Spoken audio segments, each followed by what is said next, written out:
Hi guys, this is Brad Krantz. Thanks for joining me today on my YouTube channel. I wanted to talk about personal branding, especially as it relates to social media. And I want to talk a little bit about branding. This information isn't original with me, just to let you know. I actually excited to share. I attended a Teachable Summit this last week. They had some experts talking about Instagram, how to use that.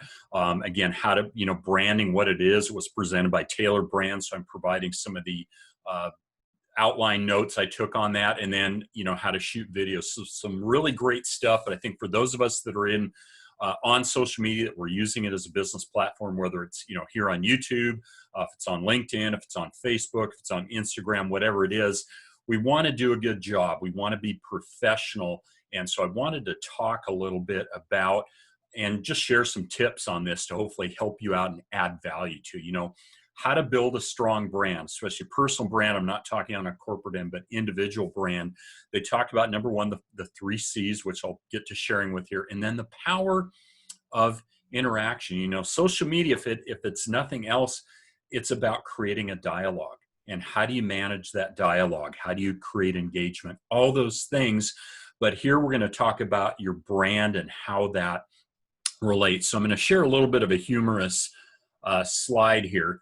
I think this is kind of good here. Beware of your personal brand. But let's ask the question: what is a brand? And I love the analogy that they gave, is that marketing is the equivalent of asking for a date. For those of us that have been through that, I've been there, done that. But branding is the reason they say yes. So I guess I did a good job not only of marketing my branding. My wife said yes. We've been married almost 34 years here. But again, great analogy. Marketing is the equivalent of asking for a date. Branding is the reason they say yes.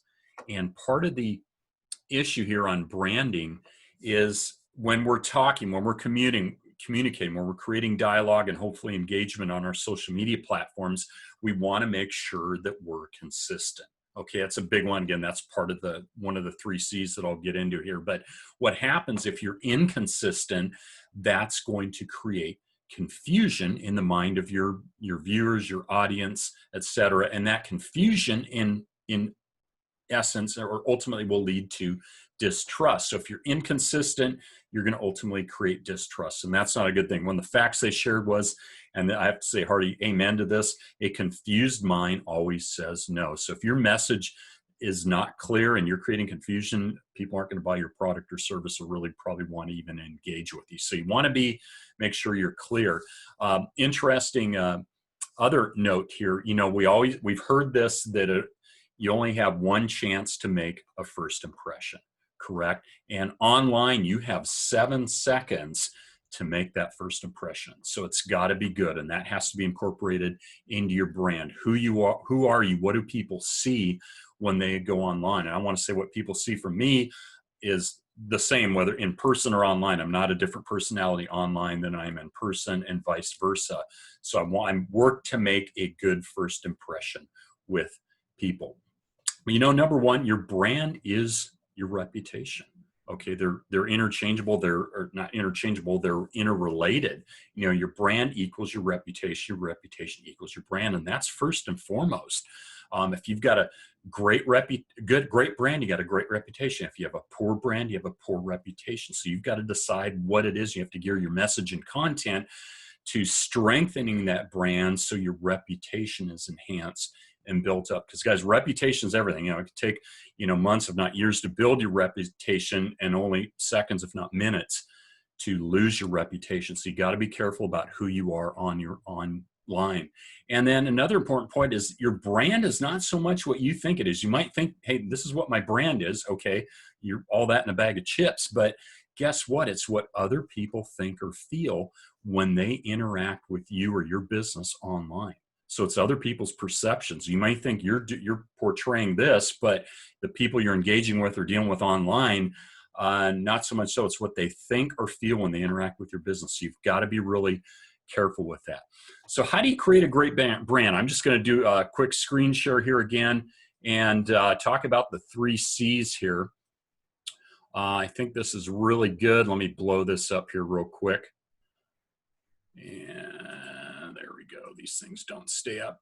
So you want to talk about the 3 C's would be, you could say you want to be clear. Yeah. You want to nail your pitch. So clarity really is say it simply without jargon. Okay. Don't create confusion.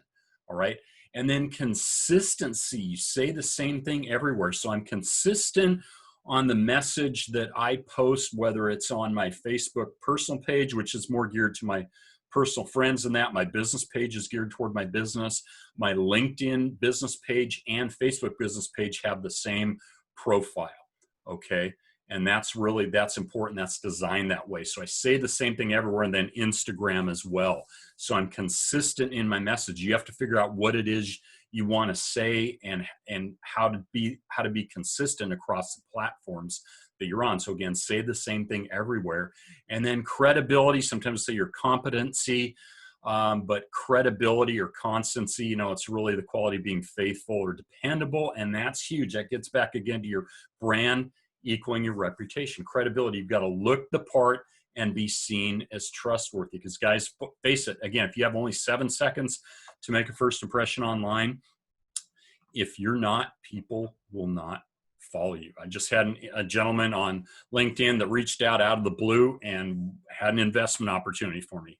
No thanks, done and gone. Why on earth would I want to get involved with some investment from somebody that I have no idea who they are? Again, he has no credibility with me, and it amazes me how people think that you can be salesy and schlocky and come on. And that really gets to this point, your credibility.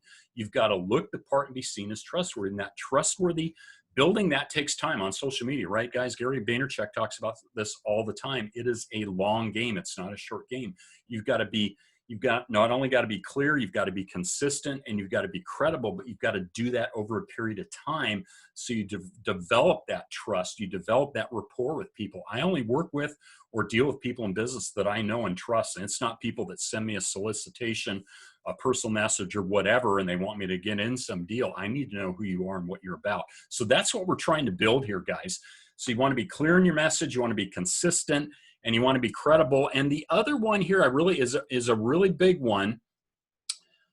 And this is something Gary Vaynerchuk talks about all the time, but they talked about it as well. It's give, give, give. Gary Vaynerchuk wrote a book back, I think it was 2009. I've read it.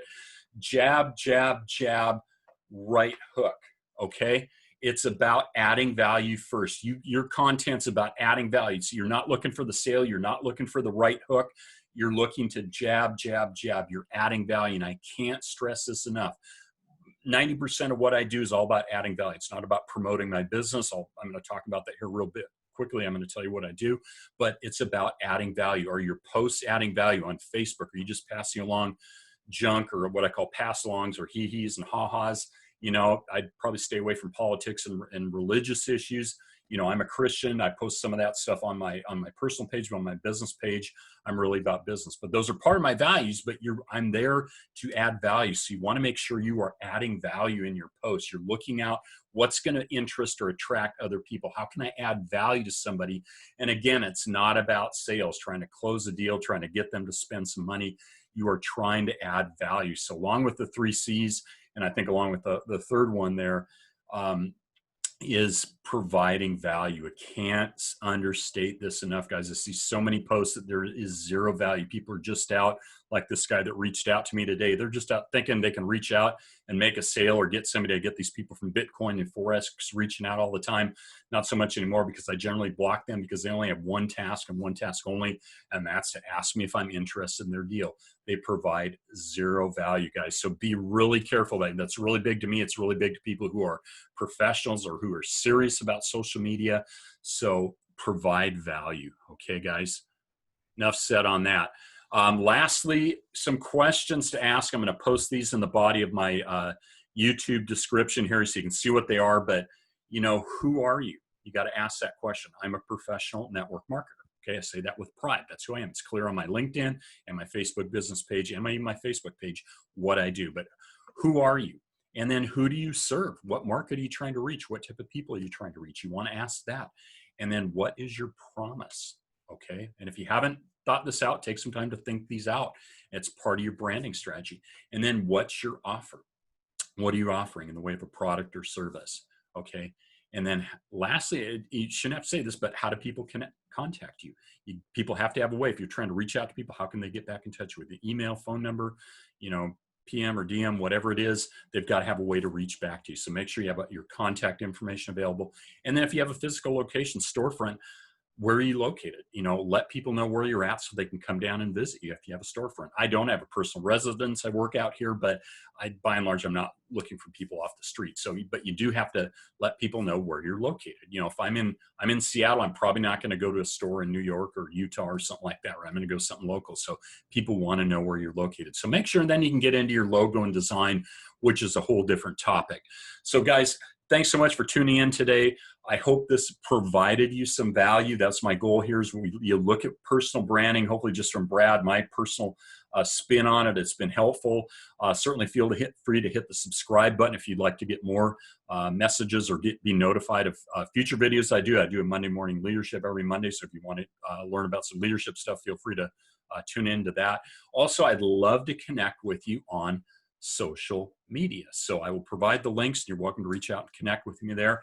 Again, thanks so much for joining me. Hope you have an awesome day, and we will be in touch.